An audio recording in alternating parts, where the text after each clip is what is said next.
राधे राधे प्यारे विद्यार्थियों, आज अपन बात करते हैं एक टॉपिक पराशरण दाव। उससे पहले मैं आपको ये बता दूं कि आपके पास एक तो होगी पारगम्य झिल्ली, दूसरी होती है अपारगम्य झिल्ली और तीसरी होती है भाई अर्ध पारगम्य झिल्ली। तो तीन अपने पास हैं, एक पारगम्य झिल्ली, एक अपारगम्य झिल्ली और एक अर्ध पारगम्य झिल्ली। पारगम्य क्या होती है भाई? पार निकल जाएगा। कौन? विलायक व विलेय दोनों अगर पार निकल जाएं तो आप इसे बोलोगे पारगम्य झिल्ली। दोनों बाहर निकल जाते हैं पारगम्य झिल्ली। दोनों बाहर नहीं निकल सकते अपारगम्य झिल्ली। अर्ध पारगम्य झिल्ली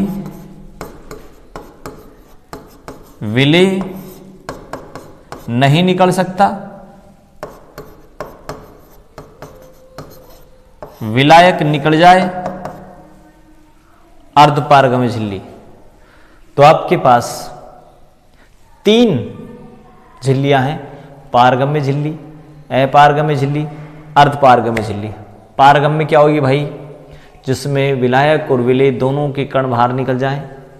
अपारगम्य झिल्ली क्या होगी? जिसमें दोनों ही बाहर नहीं निकल सकते। और अर्ध पारगम्य झिल्ली जिसमें विलायक के कण बाहर निकल सकते हैं भाई। पारगम्य का मतलब कपड़ा ले लिया, उसमें चीनी का विलयन बना के डालो, दोनों बाहर निकल जाएंगे। अपारगम्य झिल्ली कांच ले लो, उसके ऊपर डालो, नमक का विलयन बाहर नहीं निकल सकता, अपारगम्य झिल्ली। और अर्धपारगम्य झिल्ली की बात करें, अर्धपारगम्य झिल्ली को इंग्लिश में आप बोलोगे SPM, सेमी परमिएबल मेम्ब्रेन। अर्धपारगम्य झिल्ली, तो ये जो सेमी परमिएबल मेम्ब्रेन या अर्धपारगम्य झिल्ली है, ये क्या होती है भाई? SPM। ठीक है, दो होती हैं, एक तो होती है कृत्रिम और दूसरी होती है प्राकृतिक।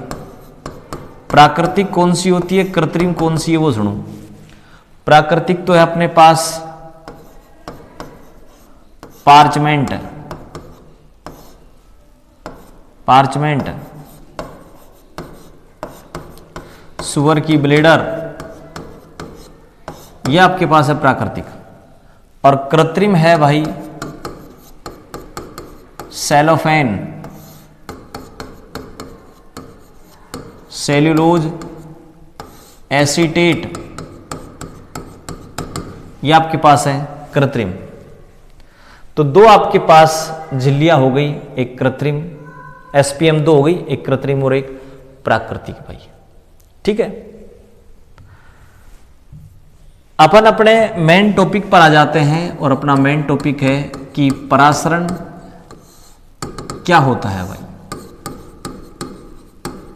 ओस्मोसिस क्या होता है? ओस्मोसिस या परासरण क्या होता है? तो ओस्मोसिस या परासरण की बात करें अपन, ठीक है, तो ओस्मोसिस या परासरण क्या होता है? देखो, पहली बात करूंगा मैं,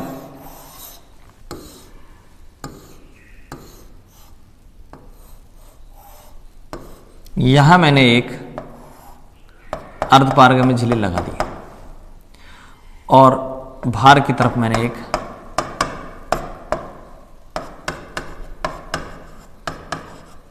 विलायक भर दिया और इसके अंदर मैंने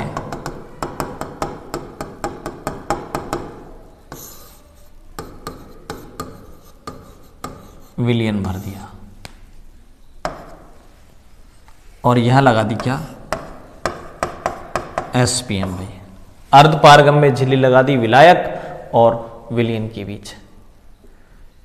तो यदि एक अर्धपारगम्य झिल्ली लगी हुई हो विलायक और विलयन के बीच, तो क्या होगा भाई? ये विलायक के कण अंदर चले जाएंगे अपने आप ही, ये प्रोसेस कहलाएगी परासरण। विलायक के कण शुद्ध विलायक से विलयन में अपने आप चले जाते हैं। विलायक से चले जाएंगे किसमें? विलयन की तरफ। विलायक से विलयन की तरफ चले जाते हैं, जिसे क्या कहा जाएगा बताओ? परासरण कहा जाएगा, पहला। दूसरा, अगर मान लीजिए आप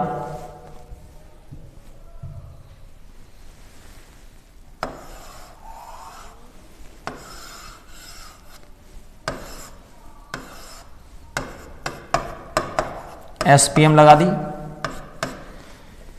इधर एक विलयन भर दिया, इधर एक विलयन भर दिया। मान लो ये विलयन है 2m का है और ये है 10m का। दो विलयन जिनकी सांद्रताएं अलग अलग है। 10m का मतलब इसमें 10 मूल जुड़े हुए हैं, सांद्र है, गाढ़ा है, उच्च सांद्रता वाला है। और 2m वाला पतला है, तनु है, निम्न सांद्रता वाला है। ठीक है, पानी दोनों में है, 10m वाले में भी पानी है, 2m वाले में पानी है। तो पानी क्या करेगा? अपने आप जाने लग जाएगा भाई, और पानी जाएगा जिधर ज्यादा है उधर से। तो पानी पतले से गाढ़े में जाने लगता है। ये लो भाई,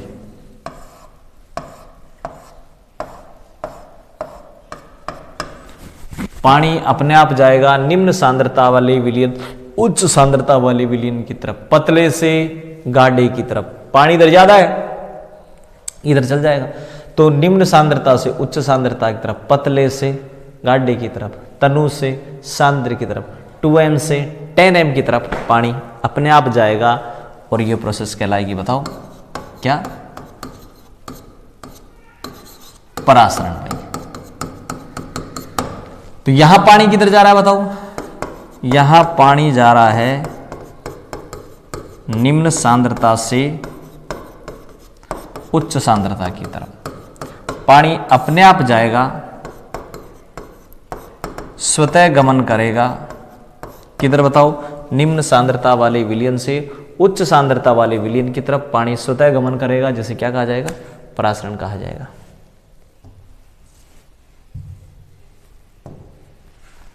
ठीक है, यह परासरण वाला प्रोसेस हो गया।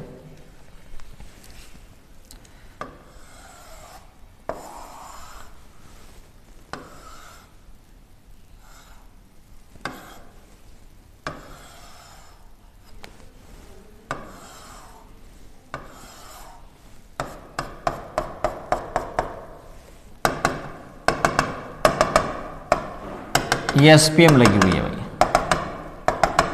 और यहां एक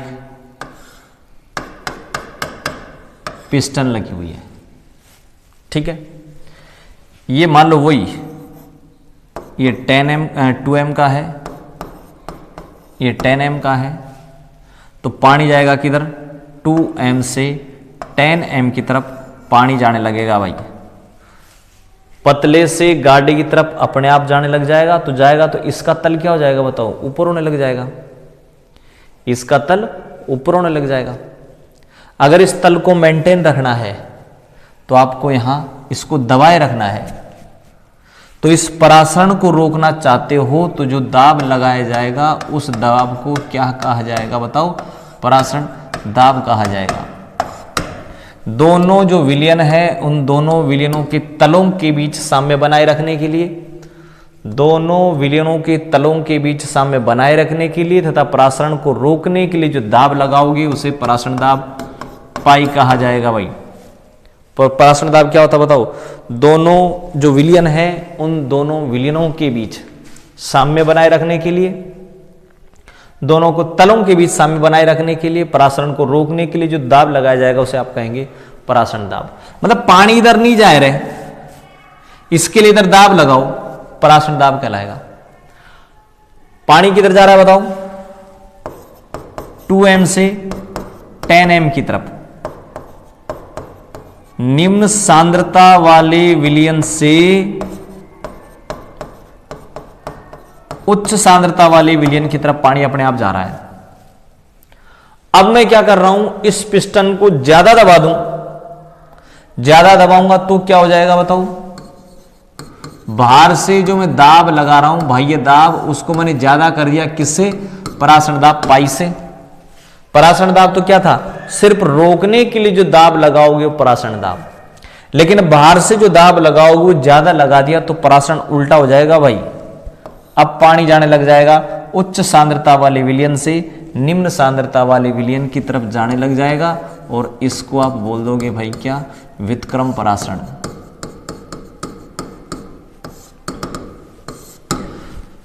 पानी नॉर्मली किधर जाएगा, निम्न सांद्रता से उच्च सांद्रता की तरफ जाएगा, पतले से गाढ़े की तरफ जाएगा, तनु से सांद्र की तरफ जाएगा।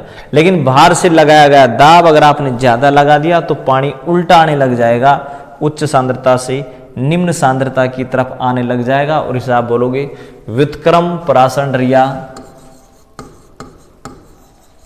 Reverse osmosis. रिवर्स ओस्मोसिस या फिर आप बोलोगे इसको आरओ, रिवर्स ओस्मोसिस या आरओ है भाई। तो पानी वापस आने लग जाएगा, उच्च सांद्रता से निम्न सांद्रता की तरफ पानी आ जाएगा, जिसे आप व्युत्क्रम परासरण कहते हैं।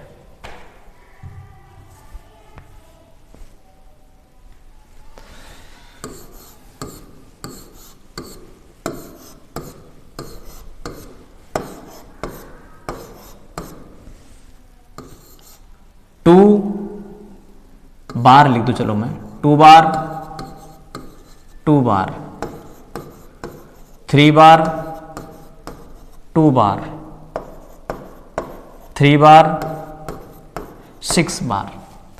विलयन ए, विलयन बी, दोनों का परासरण दाब दे दिया मैंने, ये पाई की वैल्यू है, दोनों का पाई बराबर है तो आप इन्हें बोलेंगे समपरासरी। तो समपरासरी वे विलयन होते हैं जिनका परासरण दाब बराबर होता है भाई, समपरासरी होते हैं। पी और क्यू, किसका परासरण दाब ज्यादा है, पी का, तो पी को आप बोलोगे, पी को आप बोलोगे हाइपरटोनिक। जिसका परासरण दाब ज्यादा होगा उसे हाइपरटोनिक कहा जाएगा। क्यू का परासरण दाब कम है जिसे कहा जाएगा हाइपोटोनिक। तो एक हाइपरटोनिक है, एक हाइपोटोनिक है और एक है समपरासरी। तो समपरासरी तो क्या होंगे, जिनका परासरण दाब समान हो, और जिसका परासरण दाब ज्यादा होगा वो हाइपरटोनिक होगा, और जिसका परासरण दाब कम होगा वो हाइपोटोनिक होगा, और जिसका बराबर होगा वो समपरासरी होंगे। तो परासरण दाब के आधार पर विलयन अपन ने 3 प्रकार के बांट दिए। पहला समपरासरी,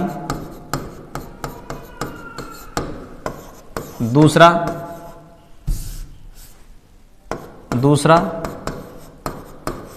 हाइपरटोनिक, और तीसरा हाइपोटोनिक। तो एक हाइपरटोनिक होगा, एक हाइपोटोनिक होगा और एक होगा समपरासरी। तो विलयन 3 प्रकार के होते हैं भाई, समपरासरी, हाइपरटोनिक, हाइपोटोनिक। ठीक है भाई, ये 3 प्रकार के आपके पास सॉल्यूशन है भाई। कि जो अपना परासरण दाब या ऑस्मोटिक प्रेशर है उसकी कैलकुलेशन करते हैं कि परासरण दाब या ऑस्मोटिक प्रेशर आप कैसे निकालेंगे भाई। ठीक है, तो परासरण दाब या ऑस्मोटिक प्रेशर कैसे निकालेंगे उसकी बात करें। देखो, आपके पास आदर्श गैस समीकरण क्या है भाई, PV इक्वल nRT। आपके पास आइडल गैस इक्वेशन है, आदर्श गैस समीकरण है। ये आइडल गैस इक्वेशन है भाई, आदर्श गैस समीकरण PV बराबर nRT। ठीक है, लेकिन वॉन्टॉफ ने क्या किया,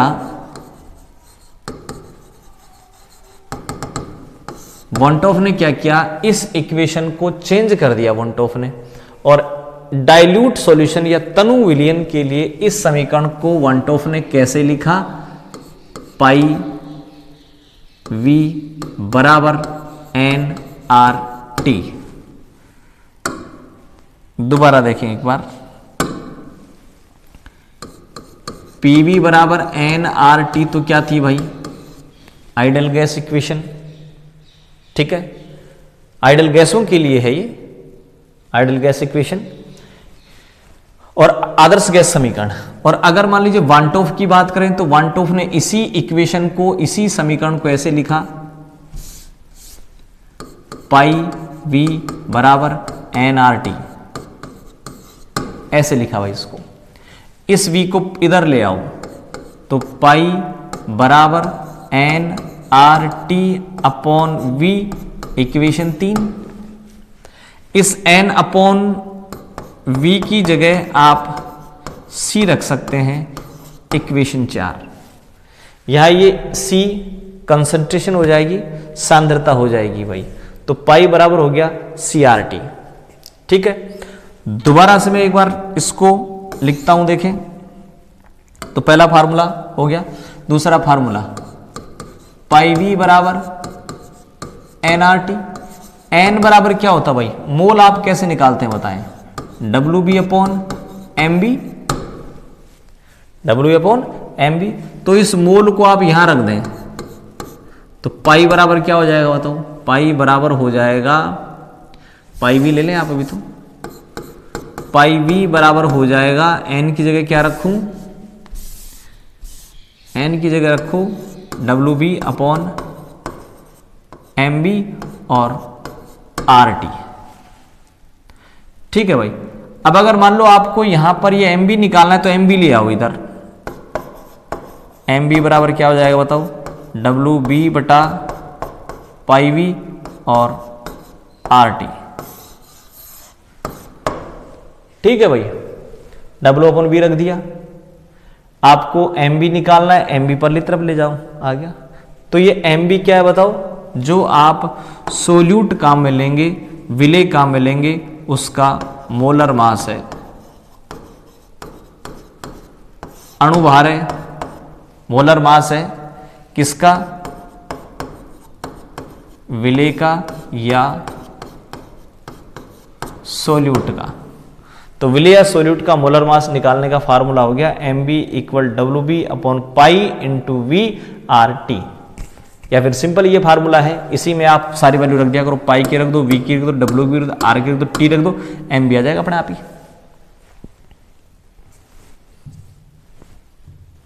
ठीक है। अब इसमें ये जो R है, ये R क्या होता है भाई, R आपके पास है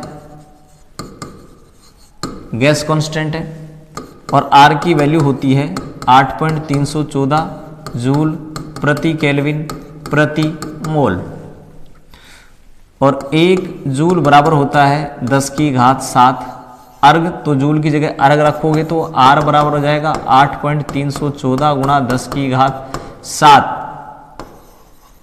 अर्ग प्रति केल्विन प्रति मोल, ठीक है भाई। ये R की वैल्यू हो गई, R की वैल्यू 2 कैलोरी प्रति केल्विन प्रति मोल भी होती है। R की वैल्यू 0.0831 भी होती है और R की वैल्यू 0.0821 भी होती है भाई। लीटर ये 3 बार में, ये ATM में, प्रति केल्विन प्रति मोल, प्रति केल्विन प्रति मोल। तो लीटर एटमॉस्फेयर प्रति केल्विन प्रति मोल 0.0831 और 0.0821। तो लीटर बार में या लीटर ATM में, ये आपके पास R की वैल्यू हो गई भाई। R की वैल्यू आप क्वेश्चन में रख देंगे। उसके बाद जो प्रेशर है वो प्रेशर या पाई की बात करें, पराशरण दाब पाई, आप ऑस्मोटिक प्रेशर या पराशरण दाब पाई किस किस में लेंगे भाई, ATM में ले लो। 1 एटीएम बराबर होता है 10⁵ पास्कल। 1 एटीएम बराबर होता है 760 टोर और 1 एटीएम बराबर होता है 760 mmHg और 1 एटीएम बराबर होती है 1.013 बार। तो ये हो गया एक दूसरे को चेंज करें। जैसे पार्सेंट आप मान लो सपोज आपने पाई में निकाल लिया और वो पूछ रहा है बार में, तो बार में कन्वर्ट कर देंगे। एटीएम में दे दिया, mmHg में पूछ रहा है तो कर देंगे आप 1 एटीएम से कर देंगे।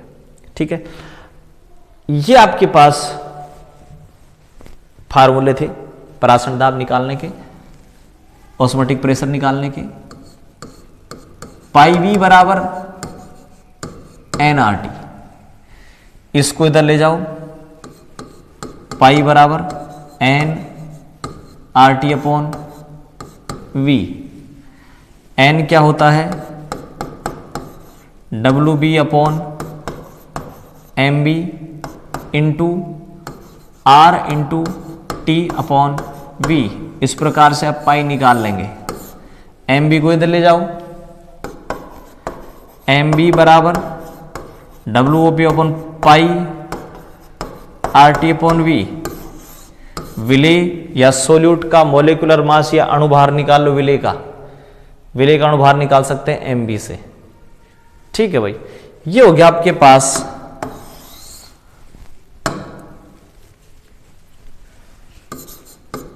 पाई वी बराबर nRT, पाई बराबर WB upon MB into RT upon V। ये जो पाई है वो WB पे डिपेंड कर रहा है। पाई किस पे डिपेंड कर रहा है? WB पर। विलेय का ग्राम में भार पे डिपेंड कर रहा है, इसलिए ध्यान रखना ये पाई एक अणुसंख्य गुणधर्म होगा, कोलिगेटिव प्रॉपर्टीज होगा। तो ये पाई, ये परासरण दाब, ये ऑस्मोटिक प्रेशर कोलिगेटिव प्रॉपर्टीज है, अणुसंख्य गुणधर्म है। अणुसंख्य गुणधर्म क्या होंगे भाई? जो अणुओं की संख्या पर निर्भर करें। कोलिगेटिव प्रॉपर्टीज क्या होंगी?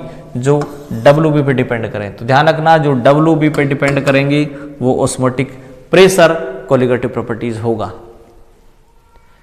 ठीक है भाई, तो ये जो परासरण दाब है, ये परासरण दाब एक अणुसंख्य गुणधर्म है क्योंकि ये WB पे डिपेंड कर रहा है भाई। ठीक है, तो जो भी WB पे डिपेंड करेंगे वो सारे के सारे अणुसंख्य गुणधर्म होंगे, कोलिगेटिव प्रॉपर्टीज होंगी। ठीक है भाई, अब रिवर्स ओस्मोसिस आपने पढ़ा था कि बाह्य दाब परासरण दाब से ज्यादा कर दो, एक्सटर्नल प्रेशर ज्यादा कर दो ऑस्मोटिक प्रेशर से, तो पानी उल्टा चलने लग जाएगा, जिसे आप रिवर्स ओस्मोसिस बोलोगे। और वहां जो मेम्ब्रेन काम आती है वो होती है भाई सेलुलोज एसीटेट की। ठीक है, तो सेलुलोज एसीटेट की मेम्ब्रेन वहां काम में लेते हैं। ये हो गया आपके पास परासरण दाब। ठीक है, धन्यवाद, राधे राधे।